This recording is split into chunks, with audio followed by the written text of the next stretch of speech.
और एक और बड़ी खबर आपको इस वक्त की बताते हैं, कोरिया से मिल रही है, जहां 110 वर्षीय बुजुर्ग ने भी वोट डाला है। ये बड़ी खबर और काफी दिलचस्प खबर भी है कि 110 साल की महिला, जिसे अपने अधिकारों का ज्ञान है, जिन्होंने अपने अधिकारों का प्रयोग किया और व्हील चेयर पर बैठकर वो महिला मतदान केंद्र पहुंची हैं और वहां पर अपने वोट का, अपने मत का उपयोग किया है। तो लोकतंत्र के इस पर्व में बढ़ चढ़कर लोग भाग ले रहे हैं और उसी का एक नज़ारा हमने देखा। चिरमिरी के गोदरीपारा बूथ में 110 वर्षीय महिला ने मतदान किया है। संवाददाता हेमंत हमारे साथ कोरिया से जुड़ गए हैं। हेमंत, बहुत दिलचस्प और बहुत ही अच्छी तस्वीर, ऐसी तस्वीर कह सकते हैं कि लोकसभा इलेक्शन के टाइम ही हमें देखने को मिलती है, जहां पर नॉलेज होता है कि आपको अपने मताधिकार का प्रयोग करना है, लोकतंत्र के इस पर्व में भागीदारी लेनी है। 110 वर्षीय ये बुजुर्ग महिला है जो कि व्हील चेयर पर बैठकर अपना वोट डालने पहुंची है। जी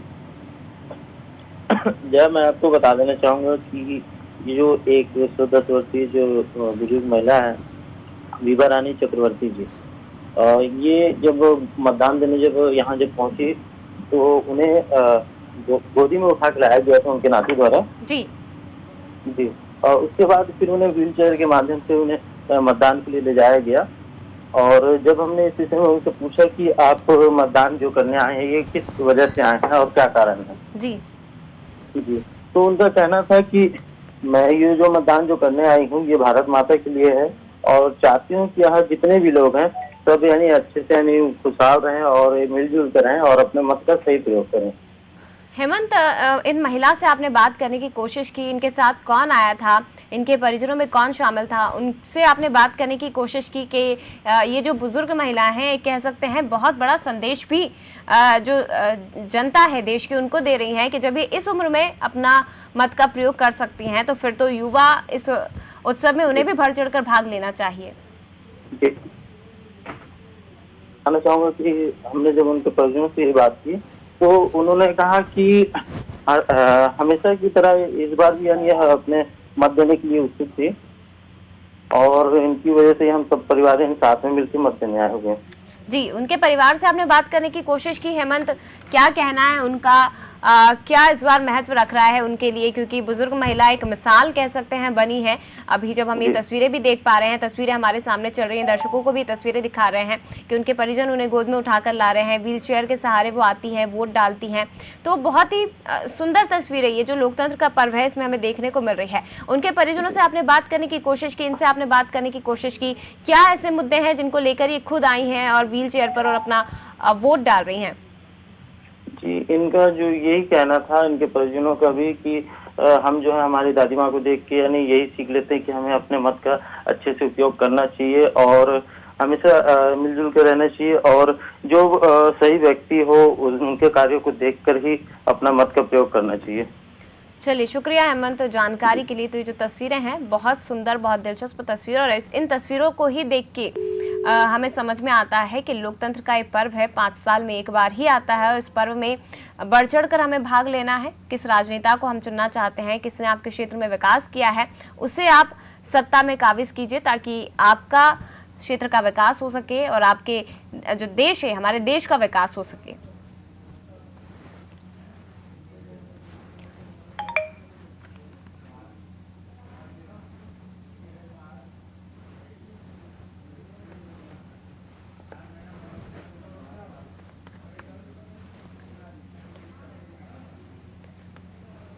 तो ये तस्वीरें भी आपको दिखा रहे हैं जहां छत्तीसगढ़ में तीसरे चरण का मतदान जारी है और तीसरे चरण की अगर बात की जाए तो बीजेपी और कांग्रेस में मुख्य मुकाबला यहां से देखने को मिल रहा है। आपको बता दें कि 7 लोकसभा सीटों पर छत्तीसगढ़ में चुनाव हो रहे हैं। रायपुर, बिलासपुर, दुर्ग, जांजगीर, कोरबा, रायगढ़ और सरगुजा के लिए मतदान होना है। लेकिन अगर देश की बात की जाए तो यहाँ पर 116 सीटों पर मतदान हो रहा है तीसरे चरण का, और अलग अलग जगह से हम तस्वीरें आपको भी बताने की कोशिश कर रहे हैं। लेकिन अपडेट आपको दे देते हैं कि तीसरे चरण में अगर बात की जाए देश की तो 1 बजे तक लगभग 35% मतदान हो गया है और तमाम जो दिग्गज नेता हैं सभी ने मतदान करने की यहाँ पर अपील की है। साथ ही जो तमाम दिग्गज नेता हैं उन्होंने अपने अपने क्षेत्रों में वोट डाले हैं, अपने परिवार के साथ पहुंचे हैं, वोट डाले हैं। साथ ही जनता से भी अपील की है कि ज्यादा से ज्यादा संख्या में लोग मतदान केंद्रों पर पहुंचे और वोटिंग करें।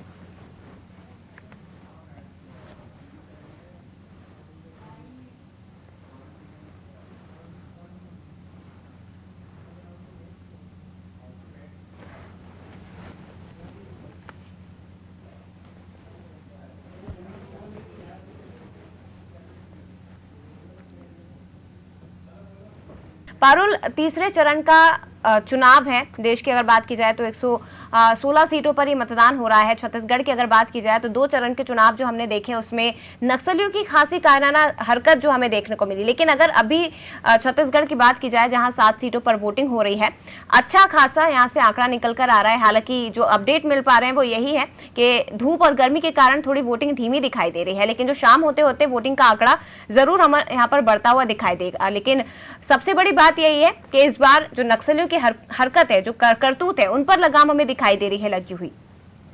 बिल्कुल जय, कहा जा सकता है कि नक्सलियों की करतूत पर कहीं ना कहीं लगाम तो है, लेकिन ये भी हमें ध्यान रखना होगा कि आईडी जो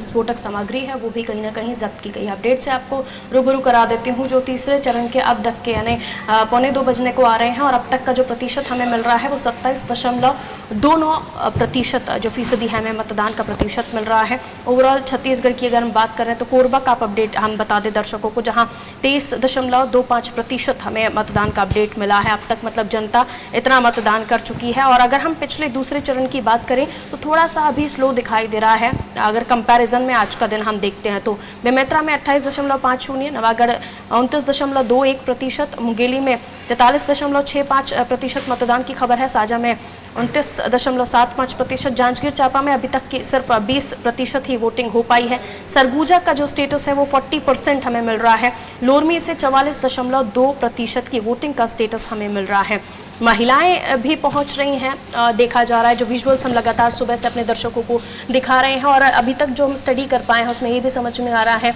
कि इस बार के कंपैरिजन में पहले की अगर हम वोटिंग परसेंट को ऊपर नजर डालें तो ज़्यादा लोग पहुंच रहे हैं। युवा वर्ग इस बार ज़्यादा हैं जो तय करेंगे प्रत्याशियों की किस्मत का फैसला। तो अपने आप में दिलचस्प हो जाता है कि युवा देश का जो नवागत मतदाता है, जो नवीन मतदाता है, वो क्या सोच रहा है देश की राजनीति को लेकर, छत्तीसगढ़ के नेताओं को लेकर। क्योंकि अप्रत्यक्ष रूप से छत्तीसगढ़ में यही देखा गया कि भूपेश वर्सेस प्रधानमंत्री नरेंद्र मोदी ये चुनाव हम देख रहे हैं। तमाम सीटों पर हमारी नजरें बनी हुई हैं, सभी जगह हमारे संवाददाता मौजूद हैं जो पल पल की अपडेट्स हम दर्शकों तक पहुंचा पा रहे हैं के जरिए। और तस्वीरें भी हम लगातार सुबह से दिखा रहे हैं जया, जिनमें हम बच्चे भी देख रहे हैं, महिलाएं भी देख रहे हैं जो पहुंच रही हैं, क्योंकि बच्चे महिलाओं के साथ पहुंच रहे हैं। जाहिर सी बात है महिलाओं में ये भी जोश देखा जा रहा है, किसी तरह की कोई भी रुकावट को अपने बीच में नहीं आने दे रही हैं। तो जो बुलेट का जवाब बैलेट पेपर से देने की जो ये कवायद है छत्तीसगढ़ में, बखूबी इसको समझना होगा कि अब जनता चाहती है कि कोई सशक्त सरकार जो नक्सलियों पर लगाम लगा सके वो आए, और इसी को लेकर ये परसेंटेज भी हम देखेंगे। और मुझे लगता है कि कुछ घंटों के बाद जहां टाइम जब हम देखेंगे तो और प्रेस कॉन्फ्रेंस में हमें ये भी सुनने में आएगा कि अच्छा खासा प्रतिशत हमें देखने को मिलेगा जिस तरह से हम जनता को देख पा रहे हैं। बिल्कुल पारुल, जिस तरह से आपने कहा है कि बुलेट का जो जवाब है वो बैलेट से जनता दे, और इसी तरह की अपील कुछ प्रधानमंत्री नरेंद्र मोदी ने भी की। उनका भी यही कहना है कि आईईडी का जवाब जो है आप आईडी से दीजिए। तो ये एक बड़ी बात है कि जिस तरह से लगातार जो हमारे राजनेता हैं, जो तमाम दिग्गज हैं, वो अलग अलग तरीकों से यहाँ पर वोट करने की अपील कर रहे हैं। और अभी कुछ देर पहले जब आपसे बात कर रहे थे उसके पहले भी एक बहुत ही प्यारी, बहुत सुंदर तस्वीर हमने देखी थी कि 110 वर्षीय जो महिला है वो अपने परिवार के साथ वोट डालने पहुंची है। तो कहीं ना कहीं एक बहुत अच्छा मैसेज भी हमें लोकतंत्र के जो उत्सव है इसमें देखने को मिलता है, और यही वो उत्सव है जिसमें अलग अलग तरह की नई नई तस्वीरें हमें देखने को मिलती हैं। बिल्कुल जया, ये भी जानना दिलचस्प होगा कि जहां इतनी भरी दोपहरी में आप देख लीजिए टेम्परेचर छत्तीसगढ़ में बहुत ज़्यादा गर्मी इस वक्त पड़ रही है, लेकिन किसी भी चीज़ को लेकर रुक नहीं रहे हैं मतदाता। वो पहुंच रहे हैं बूथ पर, वोट कास्ट कर रहे हैं अपना, और महिलाएं हो चाहे बुजुर्ग हो, व्यवस्थाएं भी तमाम देखी गई हैं। और किसी को तकलीफ ना हो, अगर सुबह ठंडी, सुबह सुहानी सूरज की किरणों के साथ अगर कोई वोट देने जा रहा है तो सुबह 7 बजे का टाइम हमने देखा किस तरह से वोटिंग शुरू हो चुकी थी 7 बजे। और अब हम छत्तीसगढ़ की डेप्थ को समझने की भी कोशिश कर रहे हैं, तो यहाँ बदलाव दिख रहा है। अगर हम पिछले चुनाव में बात करें तो डरे हुए रहते थे लोग, डर रहता था कहीं ना कहीं आदिवासी क्षेत्रों में, लेकिन इस बार हमने देखा है कि लोग घरों से निकल रहे हैं, ना उन्हें नक्सलियों की धमकी, ना उन्हें नक्सलियों का कोई खौफ दिखाई दे रहा है। बूथ पर पहुंच रहे हैं, वोट कास्ट कर रहे हैं। जो आला नेता हैं, चाहे वो छत्तीसगढ़ के हों चाहे बीजेपी के हों, वो भी पूरी तरह से अपील कर रहे हैं कि मतदाता निकलें अपने घरों से, चाहे वो बुजुर्ग हों, और किसी भी तरह की परेशानी है तो ऐप भी देखा हमने किस तरह से एडवर्टीजमेंट में ऐप भी बताया गया है कि आप अपना, अगर आपके परिवार में अगर कोई ऐसा व्यक्ति है जिसकी मृत्यु हुई है या घर के कोई बुजुर्ग हैं जो अब वोट देने नहीं जाएंगे, उनकी मृत्यु हो चुकी है, तो उनका भी आप नाम डिलीट कर सकते हैं, ताकि चुनाव आयोग को भी आंकड़े पता रहे कि एग्जैक्टली वोट कितने पड़ने वाले हैं। और सुरक्षा के इंतजाम भी देखे जा रहे हैं, पुख्ता हैं, और शायद यही वजह है कि हम देख रहे हैं कितने अच्छे से और शांतिपूर्ण तरीके से अब तक का मतदान आज भी हो पाया है। बिल्कुल पारुल, शांतिपूर्ण तरीके से मतदान तो हुआ है, लेकिन कहीं ना कहीं सवाल जो है प्रशासन के ऊपर भी खड़े हो रहे हैं, क्योंकि राजनेता जो नेता हैं वो तो अपील कर ही रहे हैं, लेकिन यहाँ पर जब जनता वोट डालने पहुंच रही है तो उनको खासी परेशानियों का सामना करना पड़ा। हमारे जितने भी सहयोगी अलग अलग लोकसभा क्षेत्रों से हमारे साथ जुड़े थे, उनसे हमने बात करने की कोशिश की, तो कई जगह हैं जहाँ पर ईवीएम खराब होने की खबरें आई, जिसके कारण मतदान खासा प्रभावित हुआ। और शायद एक बहुत बड़ा कारण ये भी है कि अभी भी इतना धीमी गति से मतदान हो रहा है क्योंकि जनता खासी परेशान हो रही है। दूसरी तरफ अगर बात की जाए तो इतनी कड़ी धूप और छत्तीसगढ़ का टेम्परेचर अच्छा खासा फिलहाल में है गर्मी के मौसम में, और उसके कारण जो है व्यवस्थाएं वो दुरुस्त रूप से नहीं की गई। कहीं पर पानी की व्यवस्था नहीं है, कहीं और भी कई अव्यवस्थाएं, जिसके कारण जो जनता है, जो लोग हैं, वोट डालने वाले जो वोटर्स हैं, वो खासे परेशान हो रहे हैं। और अभी एक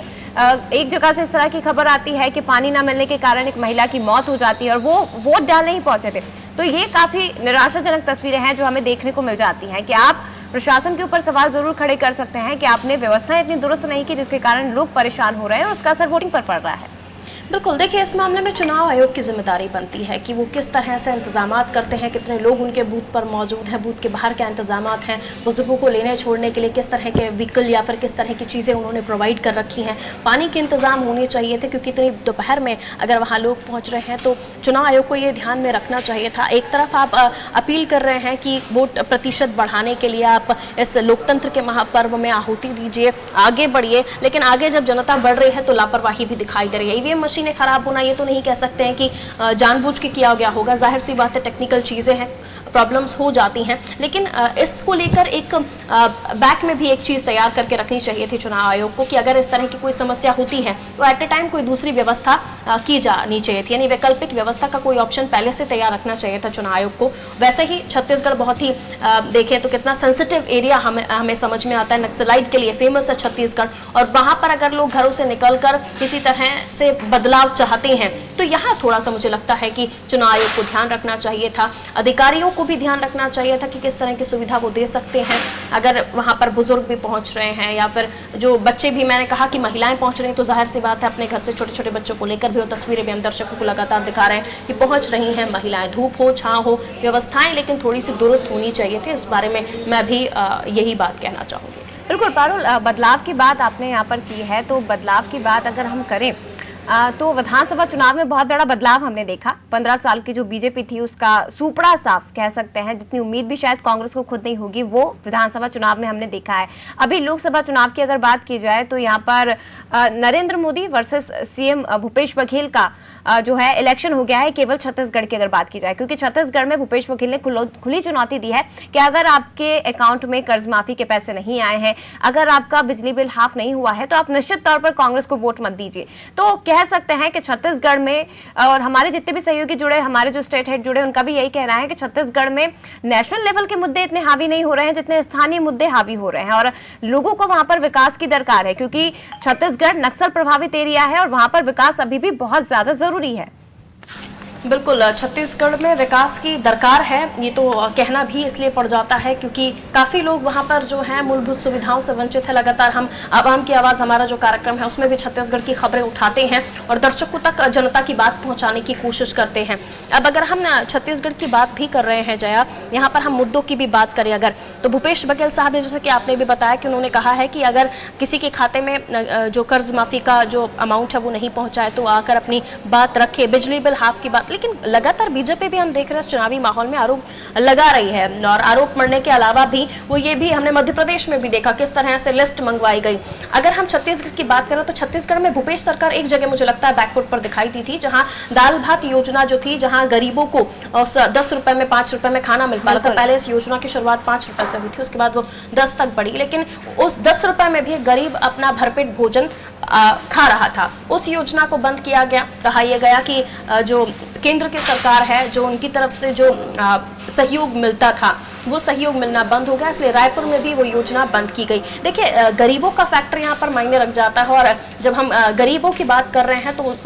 उनकी पेट की भी बात करनी पड़ती है। लेकिन उस योजना को बंद करके मुझे लगता है थोड़ा सा इस मामले में माइनस पॉइंट तो मिले होंगे भूपेश सरकार को, जो वहाँ के मतदाता हैं उनकी वजह से भी। लेकिन प्लस पॉइंट इसलिए भी हम कह सकते हैं क्योंकि मेन मुद्दा विधानसभा चुनाव में भी हमने देखा कर्ज माफी का था, और लोकसभा चुनाव तक आते आते उसे किस तरह से बीजेपी ने बुनाने की कोशिश की, ये भी वहाँ छत्तीसगढ़ में तमाम प्रवक्ता अपने मुंह से इस बात का बखान करते रहे हैं। अब इस बात को आप समझ लीजिए कि छत्तीसगढ़ में दोनों ही दल एक दूसरे पर हावी दिखाई दे रहे हैं, लेकिन जो जोश जिसे कहा जा सकता है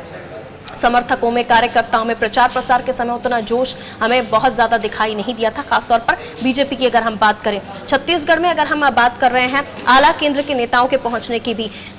अमित शाह, प्रधानमंत्री नरेंद्र मोदी ये फोकस किए हुए थे बहुत पहले से ही। उनका टारगेट विधानसभा से पहले लोकसभा ही था, मतलब वो निशाना साध रहे थे सीधा जो प्रचार प्रसार के माध्यम से लोकसभा में कैसे उनको सफलता मिल पाएगी। विधानसभा चुनाव इसलिए शायद वीक भी रहा, लेकिन अब विधानसभा चुनाव के बाद लोकसभा के हम कैंडिडेट्स देखते हैं 10 के 10 सांसदों को बदल दिया है। आरोप ये भी लग रहे हैं कि क्या आपके 10 सांसदों ने काम नहीं किया, इसी वजह से आपको उन चेहरों को रिमूव करना पड़ा। कांग्रेस के ही आरोप है। राहुल गांधी भी एन मौके पर पहुंचे हैं, और जब राहुल गांधी पहुंचे तो थोड़ा सा ट्विस्ट यहां पर आ गया कि जब तक कहा यही जा रहा था कि भूपेश वर्सेस प्रधानमंत्री नरेंद्र मोदी, राहुल गांधी के पहुंचने के बाद यही कहा जाने लगा कि राहुल गांधी पहुंचे हैं तो एंड मोमेंट पे लगता है ट्विस्ट होगा। न्याय योजना और राइट टू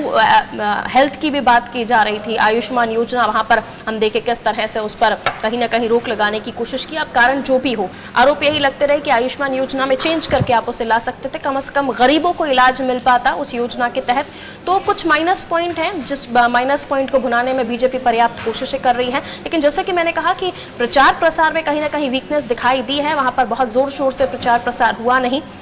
ये भी हो सकता है क्योंकि जब तक आप कैडर बेस्ड पार्टी है, लेकिन आपके जो कार्यकर्ता हैं आपकी बातों को जब तक जनता तक नहीं पहुंचाएंगे तो वो आपकी जो बातें हैं, जो कमेंट्स हैं, या जिन मुद्दों को आप लेकर जनता के बीच जाना चाहते हैं, पहुंच ही नहीं पाएंगे। बिल्कुल कह सकते हैं कि कई ऐसे मुद्दे हैं जिनको लेकर जो कांग्रेस है वो भले ही फ्रंट फुट पर नजर आए, लेकिन कई ऐसी योजनाएं भी हैं जिसको लेकर जो है वो बैक फुट पर नजर आ रही है कांग्रेस। भले ही आयुष्मान योजना की बात की जाए, चाहे वो जो थाली है जो सस्ते में मिल रही है उस योजना की बात की जाए, लेकिन कई ऐसी जगह पर बीजेपी कहीं ना कहीं, कांग्रेस कहीं ना कहीं पीछे नजर आ रही है। फिलहाल आपका बहुत शुक्रिया पारुल हमारे साथ जुड़ने के लिए, और सहयोगी पारुल हमारे साथ जुड़े थे सीधे न्यूज रूम से, और तमाम जो छत्तीसगढ़ की सियासत है, जो छत्तीसगढ़ की राजनीति है, उस पर हमने उनसे चर्चा की है। लेकिन 2019 का किंग कौन, लगातार अपडेट इस पर हम देते रहेंगे। छत्तीसगढ़ में तीसरे चरण का चुनाव है, देश में तीसरे चरण का चुनाव है, छत्तीसगढ़ की 7 सीटों पर ये चुनाव हो रहे हैं। अपडेट लगातार हम देते रहेंगे, महाकवरेज इस पर जारी है।